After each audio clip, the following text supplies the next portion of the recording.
नाज़रीन, supreme court Imran Khan जे long मार्च ख़िलाफ़ दाख़िल दरख़्वास्त गैर मुअसर करार ॾींदे उखलाए छॾी। चीफ जस्टिस रिमार्क्स ॾिना आहिनि त हू सम्झी सघनि था त हुकूमत मौजूदा सूरत हाल ते परेशान आहे ऐं मुल्क में हंगामो नथी चाहे, पर को बि अहिड़ो हुकुम नथा ॾियणु चाहिनि जेको वक़्त खां अॻु हुजे ऐं उन ते अमल बि न थिए।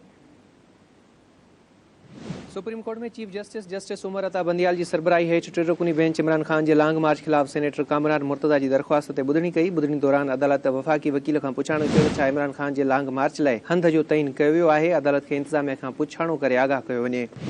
अदालत एडिशनल अटार्नी जनरल खे अधु कलाक अंदरि इंतिज़ामिया खां पुछाणो करण जो हुकुम ॾिनो। अधु कलाक बाद ॿुधणी ॿीहर शुरू थी त chief justice advocate general Islamabad खां पुछाणो कयो त लॉन्ग मार्च बाबति इंतिज़ामिया छा कयो आहे, जंहिं ते एडवोकेट जनरल चयो त इंतिज़ामिया खे इस्लामाबाद में लॉन्ग मार्च लाइ PTI जो ख़त मिलियो। इंतिज़ामिया PTI खां तारीख़ वक़्त ऐं हंधि बाबति पुछो, पर हुननि जवाबु नाहे ॾिनो।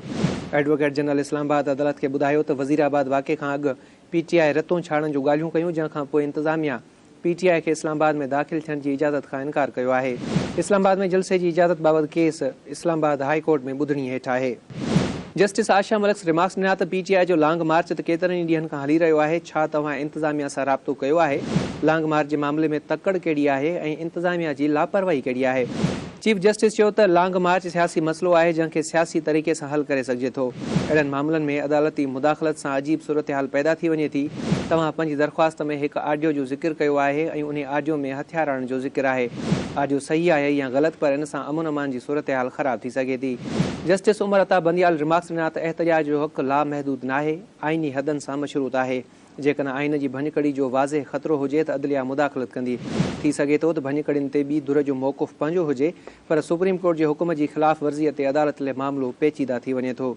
अदालती हुकुम अमल दरामद लाइ हूंदा आहिनि। उन दौरान जस्टिस अतर मिनुल्लाह रिमार्क्स ॾिना त हाणे त दरख़्वास्त गैर मुसर थी चुकी आहे। एडिशनल अटार्नी जनरल मौक़ुफ़ अख़्तियार कयो त हू अमन अमान जी बहाली लाइ अदालत जी मुदाख़लत चाहिनि था, जंहिं ते जस्टिस अतर मिनुल्लाह चयो त छा तव्हां इहो चवणु चाहियो था त सूरत हाल इंतिज़ामिया जे कंट्रोल खां ॿाहिरि थी वई आहे? अदालत चयो त छा वफ़ाक़ खे ख़बर नाहे त पंहिंजी ज़िम्मेवारी कीअं पूरी करणी आहे? इंतिज़ामी मामलनि में सुप्रीम कोर्ट छा करे सघे थी? रियासत ताक़तवर ऐं बाअख़्तियार आहे। चीफ जस्टिस चयो त हू सम्झी सघनि था त हुकूमत मौजूदा सूरत हाल ते परेशान आहे ऐं मुल्क में हुल हंगामो नथी चाहे, पर हू को बि अहिड़ो हुकुम नथा ॾियणु चाहिनि जेको वक़्त खां अॻु हुजे ऐं उन ते अमल बि न थी सघे। बाद में अदालत इमरान ख़ान जे लॉन्ग मार्च ख़िलाफ़ दरख़्वास्त गैर मुअसर करार ॾींदे ख़ारिज करे छॾी। चयो त जेकॾहिं सूरत हाल ख़राब थिए त नई दरख़्वास्त दाख़िल करे सघिजे थी।